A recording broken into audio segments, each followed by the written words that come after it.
Everyone, today I am going to teach geography lesson 1 our resources. Our resource means हमारे संसाधन. Okay, resource होते क्या है actual में? रिसोर्स मीन्स होता है हमारे एनवायरमेंट में जितनी भी ऑब्जेक्ट हैं, जितने भी सारे ऑब्जेक्ट हैं वो हमारे लिए कितने यूजफुल हैं, उनकी कितनी वैल्यू है हमारी नजर में, तो वो आपके रिसोर्सेज होते हैं. तो आपका इस चैप्टर में जो अवर रिसोर्सेज है कंटेंट इन ब्रीफ, आपका ब्रीफ में दे रखा है शॉर्ट में कि मतलब क्या क्या आपको इस चैप्टर में पढ़ना है, स्टडी करनी है. ओके, फर्स्ट आपका रिसोर्स एंड देयर इम्पोर्टेंस, संसाधन और उनके क्यों महत्वपूर्ण है. Second types of resources, resources कितने टाइप के होते हैं, जैसे 2 टाइप्स होते हैं आपके लिए. एक होता है मैन मेड रिसोर्स जिसमें मनुष्य द्वारा बनाए गए मानव निर्मित संसाधन होते हैं, रोड्स, बिल्डिंग्स और ब्रिज, पुल.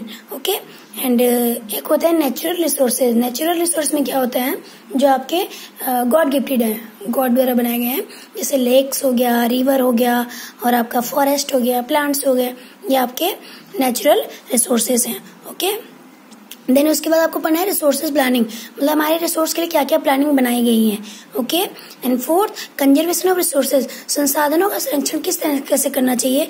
फॉर एग्जांपल के लिए जैसे आप कोई पॉली बैग का यूज करते हो तो आपको उस पॉली बैग का रीयूज कर सकते हो, मतलब पॉलीथीन प्लास्टिक बैग उनका आप रीयूज कर सकते हो, या फिर प्लास्टिक बॉटल है आप उनका रीयूज कर सकते हो. तो इस तरह से हम संसाधनों का संरक्षण कर सकते हैं.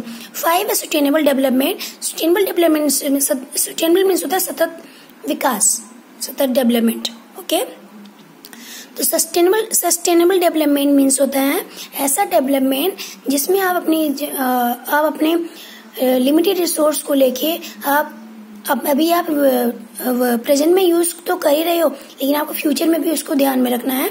आप प्रेजेंट में उसको ऐसे यूज करो कि आपको फ्यूचर भी उसमें सेव, मतलब फ्यूचर के लिए भी आप सेव कर सको, आपकी आने वाली जनरेशन है वो भी उसका यूज अच्छे से कर सके. तो आपका होता है sustainable development. Okay class, then now start. First है आपका रिसोर्स एंड दियर इम्पोर्टेंस, संसाधन और उनके महत्वपूर्ण क्यों महत्वपूर्ण है. तो मैं स्टार्ट करती हूँ. Different resource are value for different reasons. हर रिसोर्स की अपनी अपनी वैल्यू होती है, अपना रीजन होता है क्यों वैल्यूएबल है. Okay, human beings too are resource, जो मनुष्य है वो भी एक तरह के संसाधन है, because they have ability to develop skills that can help them to identify new resources and find new uses of existing ones. मनुष्य एक संसाधन है क्योंकि उसके पास इतनी एबिलिटी होती है और स्किल्स एबिलिटी होती है कि अपने स्किल्स को डेवलप कर सकता है और उसके थ्रू वो कोई भी न्यू रिसोर्स को फाइंड आउट कर सकता है, आइडेंटिफाई कर सकता है कि ये नया संसाधन है, एंड जो फाइंड न्यू यूजिंग, और जो आपके मौजूदा संसाधन है उनसे कोई न्यू यूज उनका फाइंड कर सकता है, ढूंढ सकता है. Okay, then earlier man has total dependent on nature for his survival as his needs were limited. जो आदि मानव था वो पूरी तरीके से नेचर पर डिपेंड करता था अपने जीने के लिए, पूरे सर्वाइव करने के लिए वो पूरी तरीके से नेचर पर डिपेंड करता था. ओके, उसकी नीड्स जो थी, उसकी जरूरत जो थी उस टाइम बिल्कुल लिमिटेड थी, with limited knowledge of the environment. उसके बाद एनवायरमेंट की भी जो नॉलेज थी, वातावरण की नॉलेज थी या पर्यावरण की नॉलेज थी, वो भी लिमिटेड थी. एंड लैक ऑफ स्किल, उसके बाद स्किल की कमी थी, कुशलता की कमी थी.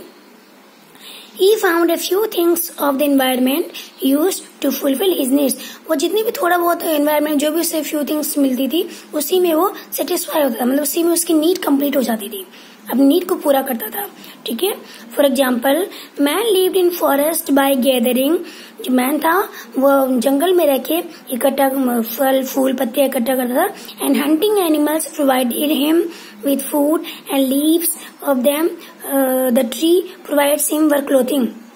जो एनिमल का शिकार करता था वो खाने के लिए करता था, और फूड्स जो पेड़ों से फ्रूट्स फल वगैरह मिलते थे खाने के लिए करता था, और जो पेड़ों की पत्तियां होता था उसका यूज क्लोथिंग के लिए करता था, मतलब कपड़े की तरह यूज करता था बॉडी को कवर करने के लिए. ओके, तो इसी में उसकी जो बेसिक नीड्स थी वो फुलफिल हो जाती थी. Okay, therefore all the object in the environment which are useful to man and have a value are called resources. ऐसे मतलब हमारे एनवायरमेंट में ऐसे ऑब्जेक्ट्स जो हमारे लिए यूजफुल है या फिर जिनकी हमारी नजर में वैल्यू है, ओके, तो वो आपके रिसोर्सेज कहलाते हैं। Okay class, then for example के लिए देखो, a river became useful when man uses it for irrigation, power and navigation. मतलब रिवर है वो आपके लिए कब मैन के लिए यूजफुल होती है, कैसे? इरिगेशन, सिंचाई के लिए, पावर, बिजली बनाने के लिए, एंड नेविगेट के लिए। A river now has a value attached to it, और रिवर के साथ कई सारी वैल्यू अटैच हो जाती है। Okay, a value can be various kinds. Legal, जो वैल्यू है आपके मूल्य कई टाइप्स के होते हैं, legal value, aesthetic value, ethical value और इकोनॉमिक वैल्यू। ओके, तो यहाँ फर्स्ट आपका लीगल वैल्यू किसे कहते हैं? A resource has a legal value. For example, the law passed in Delhi under Clean Air Act that all vehicles must have a pollution-free certificate. मतलब दिल्ली में एक legal value का मतलब एग्जाम्पल के दिया गया यहाँ पे कि लीगल वैल्यू किसे कहते हैं? जो कानूनी वैल्यू होती है आपकी। द लॉ, दिल्ली में एक लॉ पास हुआ अंडर क्लीन एयर, मतलब शुद्ध हवा के लिए, कि जो सारे व्हीकल्स है, जितनी भी आपकी गाड़ियां हैं, सबके पास पोल्यूशन सर्टिफिकेट होना चाहिए। आपके पास गाड़ी है तो आपके पास पोल्यूशन फ्री सर्टिफिकेट होना चाहिए। ठीक है, this law provided legal value, ये लॉ आपको प्रोवाइड कराता है कि लीगल वैल्यू, एयर को लेके आपकी लीगल वैल्यू। ओके, सेकेंड है आपकी aesthetic value. Aesthetic value, we should deserve the natural beauty of our forest, mountains, rivers or lakes. It is important to make an attempt to give aesthetic value to our natural resources. हमारे जो natural resource हैं, उनके संसाधन, जो natural संसाधन है, उनकी सुंदरता बनाए रखने के लिए, ठीक है, उनकी सुंदरता बनाए रखने के लिए भी आपके पास ये आपकी एस्थेटिक वैल्यू होती है। एस्थेटिक में से सौंदर्यात्मक, जिससे आपके एनवायरमेंट या फिर आपकी नेचुरल जो भी फॉरेस्ट है, माउंटेन्स हैं, उनकी सौंदर्यता बनी रहे। ओके, तो ये आपकी आती है एस्थेटिक वैल्यू। अब नेचुरल रिसोर्स के लिए आपकी प्राकृतिक संसाधनों को लेकर आपकी एस्थेटिक वैल्यू आती है। थर्ड आपका ethical value, it is associated with moral value, की एक नैतिक वैल्यू होती है। इसमें ह्यूमन के बिहेव पर डिपेंड करता है कि मनुष्य के व्यवहार, मनुष्य का जो व्यवहार है वो संसाधनों को लेकर कैसे है। जैसे preserving national parks, forest resources, जैसे आपके नेशनल पार्क्स हो गए, या फिर जंगल जो फॉरेस्ट रिसोर्स होते हैं, जंगली संसाधन, जंगल के संसाधन होते हैं। ठीक है, not over exploiting natural resource, हमें कभी भी जो आपकी नेचुरल रिसोर्स होते हैं उनको ओवर एक्सप्लोट मत करो, मतलब शोषण नहीं करना चाहिए, क्योंकि हमारी एथिकल वैल्यू, संसाधनों को उतना ही यूज करो जितना आपकी नीड्स है, मतलब नीड्स को ध्यान में रख के करो, लेकिन आपको ऐसा यूज करना है कि वो आपकी फ्यूचर की पीढ़ी के लिए भी वो इम्पोर्टेंट हो। ओके क्लास, तो मैंने आपको अभी इस चैप्टर में ये समझाया कि जो नेचुरल रिसोर्स है और उनकी इम्पोर्टेंस क्या है। ठीक है, और यहाँ पे